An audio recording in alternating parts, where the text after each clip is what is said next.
चलिए सीधे आपको लिए चलते हैं जयपुर, जहां पूर्व सीएम अशोक गहलोत पहुंचे हैं। अभी थोड़ी देर पहले हमने आपको तस्वीरें दिखाई थी, जहां पीसीसी में आज बैठकें होने वाली है, उसी को लेकर पूर्व सीएम अशोक गहलोत यहां पर पहुंचे हैं, मीडिया से रूबरू हो रहे हैं। क्या कुछ कह रहे आपको सुनाते हैं।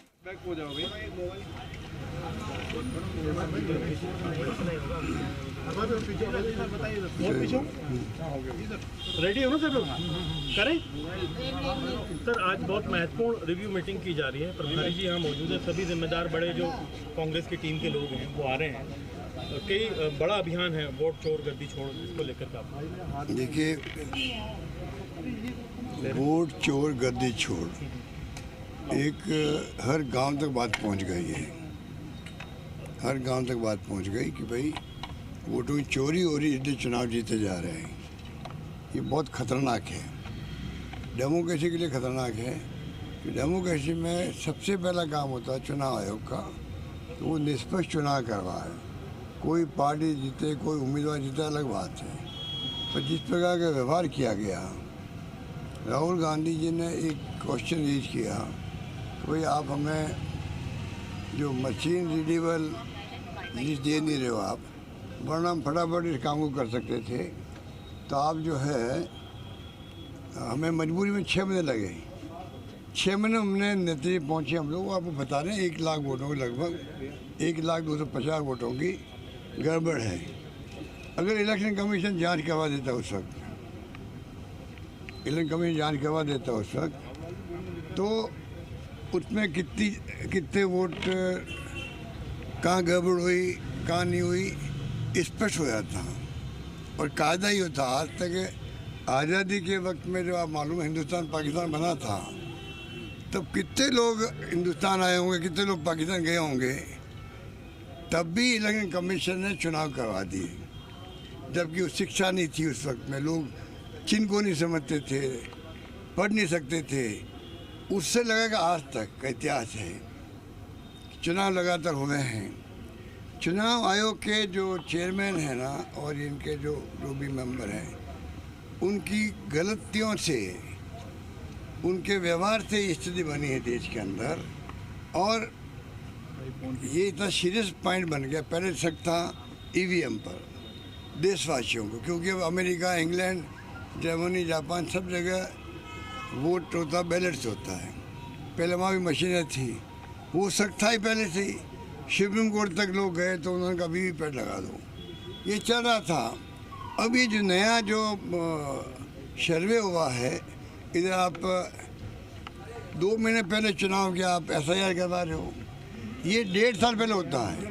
अगर आपको इंटेंसिव ये करना था, आपको ये सर्वे वोटर लिस्ट का, कम से कम 1-1.5 साल पहले शुरू होता है। इतना बड़ा काम ये है, आपने 2 महीने पहले, 1.5 महीने पहले शुरू कर दिया।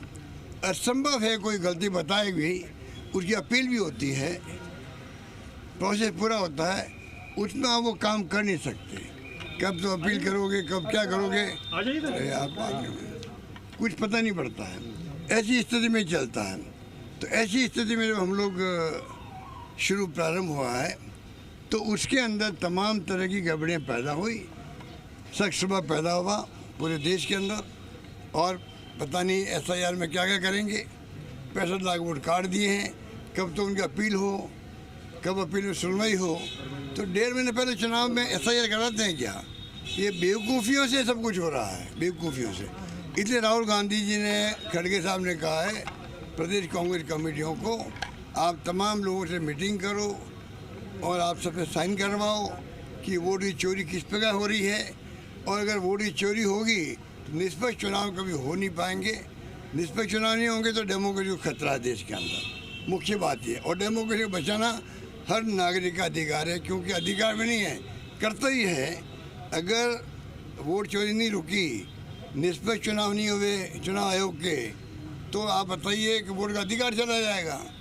आम आदमी जिम्मेदारी है अपना वोट को, अधिकार को बचाने के लिए इस अभियान में हिस्सेदारी करें और वोट चोरी जो एक कैंपेन चल रहा है वो कामयाब करें। सर, विधानसभा में भी हिडन कैमरे लगाए गए, जासूसी का आरोप लगा रहे हैं जूली साहब। देखिए, वो बहुत सीरियस मामला है।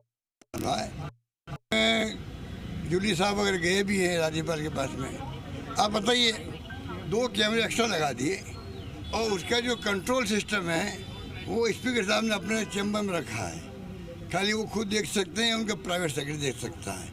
ये तो बहुत बड़ा क्राइम किया गया है, इसको तो जांच होनी चाहिए इसकी। तो आपको क्या अधिकार है कि आप 9 कैमरे लगे हुए थे पहले से ही, राज्यसभा में, लोकसभा में, असेंबली में लगते हैं, और पूरा देश देखता है जब वीडियो कॉन्फ्रेंसिंग के माध्यम से या जब डिबेट होती है तो यूट्यूब के माध्यम से हम देख सकते हैं कौन क्या बोल रहा है, कब बोल रहा है। पर आप अलग कैमरा लगा दो विपक्ष की तरफ, आप क्या बात वो करें आपस के अंदर, क्या नहीं कर रहे हैं, और पूरा स्पीकर के बारे में खबर पहुंचती जाए। जो दूतावास वाला मामला था, यही तो था, वो हाउस एर्दोगन था उस वक्त में। आप इनफॉर्मल कई बार बात करते हैं, जुमला बोल देते हैं, ये क्या कांग्रेस वाले क्या बीजेपी वाले बोल देते हैं। तो क्या आप उन जुमलों को लेके जो हाउस में प्रोसीडिंग बोला नहीं गया है, तब भी आप उसको लेकर के आप पहले कमेंट करवा दो दूतावास जी पे, ये तो एमएलए बनने लायक ही नहीं है। ये क्या अधिकार है स्पीकर का कि किसी माननीय सदस्य को कहे तुम माननीय सदस्य बनने लायक नहीं हो, उनके एब्सेंस में, वो भी एब्सेंस में, ऐसा नहीं सबके सामने कहा, वो बात नहीं है। और आप डिबेट करवा दी, कोई कहीं 5 साल निकाल दो, कोई 4 साल निकाल दो। ये जो माहौल बनाया है उसके अंदर भी मैं समझता हूँ उचित नहीं है, इनको सोचना चाहिए था। अब जो ये इनकी जांच होनी चाहिए, गवर्नर के पास गए, गवर्नर की जांच करनी चाहिए, हाउस सील करना चाहिए कि वास्तव में कैमरे लगे तो क्यों लगे हैं, कैमरे का पेमेंट किसने किया है, क्या हुआ, तमाम बातें आपको आ चुकी है। सर, भारत और पाकिस्तान का मैच जो है वो करा रही है सरकार। जूली साहब